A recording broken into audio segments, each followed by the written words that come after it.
I was beat and disowned after being accused of having a girlfriend. Now that I am marrying a man, they want to reconnect. My husband, 28M, and I, 27F, are set to be married in January. On his side, his entire family is invited, while on mine, only my maternal aunt and her husband are attending. When my parents and the rest of my family discovered this, they made a big fuss and treated me horribly. However, I believe I am justified in not wanting them there on my special day. For some context, I was the first daughter, granddaughter, and niece of the family. I was everyone's special darling, that is, until the arrival of my siblings.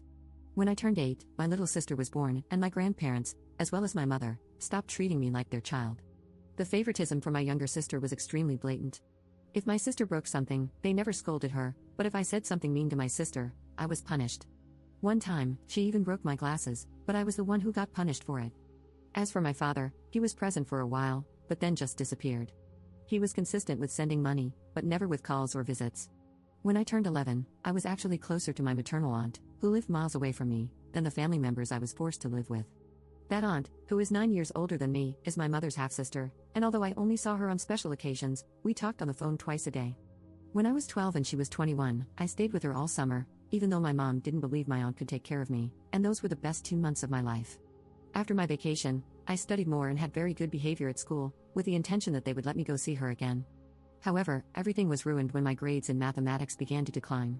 Although I tried hard, and my aunt gave me classes and even paid for a tutor, my grades didn't improve. That year, my aunt visited me in the middle of the school year, and went with my mother to see what was happening at school. It was then, when my mother and aunt met with my teacher, that I was accused of not paying attention in class because, in my teacher's words, I was too busy being distracted by my girlfriend. My mother and aunt were amazed, and asked the teacher why he said that.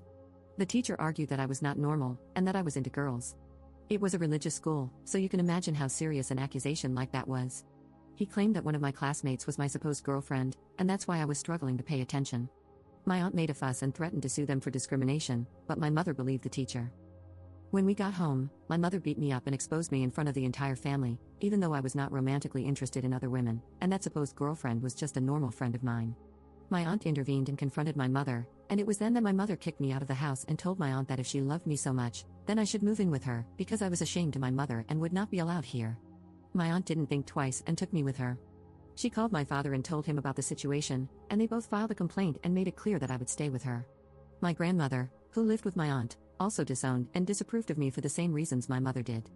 However, my aunt, who owned the house, kicked her out. From that day on, my aunt and her husband, who was just her boyfriend at the time, took care of me as if I were their own daughter. When I turned 15, my uncle legally adopted me. He paid for my university, and throughout that time, he made sure I attended therapy. I must say that all this affected me too much, but the love he gave me helped me a lot. To me, I consider my aunt and uncle my real parents. Now that my relatives found out that I was going to marry a man, they came to apologize to me, and yes, I did accept their apology, but I did not want to have any contact with them. However, they believed that with the apology, they were more than invited to my wedding. 2 weeks ago, my mother and grandmother came to my dress fitting without an invitation. I was totally outraged.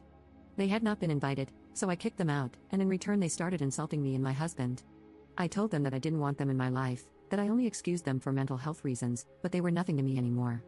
Despite all that, 3 days ago, one of my dad's cousins called me asking about the dress code and if children were accepted. I told her that she, like all the other members of that family, were not invited.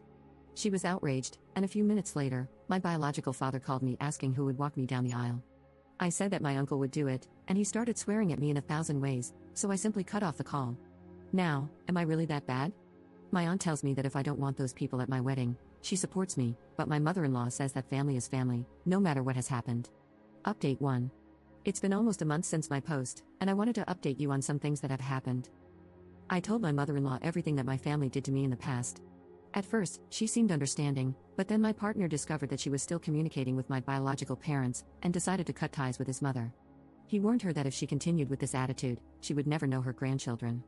He also told her that the only way for her to be part of our lives again is to apologize to me and my aunt and uncle. He conveyed the same message to his father and brothers, stating that if they tried to intervene between his mother, my ex-family, and us, they too would be expelled from our lives and the lives of our future children. One thing I didn't discuss was the topic of my biological father and sister. It turns out that after some time, he accepted that I wasn't going to be a part of his life, and he returned home to my biological mother and they had another child. As for my sister, she always believed that I lived with my father, and I, on the other hand, always believed that my sister had a better life. However, I found out everything she had suffered in my absence. My ex-family mistreated her day and night. She was practically kidnapped and couldn't even use the phone or social networks, even though she is now of age. When we found out about all this, we decided to go for my sister.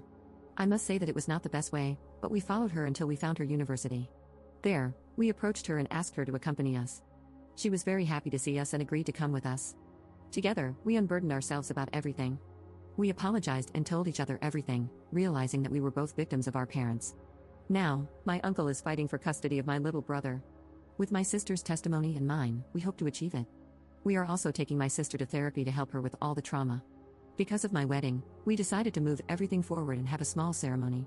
We didn't tell anyone, so we had no surprise visitors, and it went well. Thank you all for your advice and support.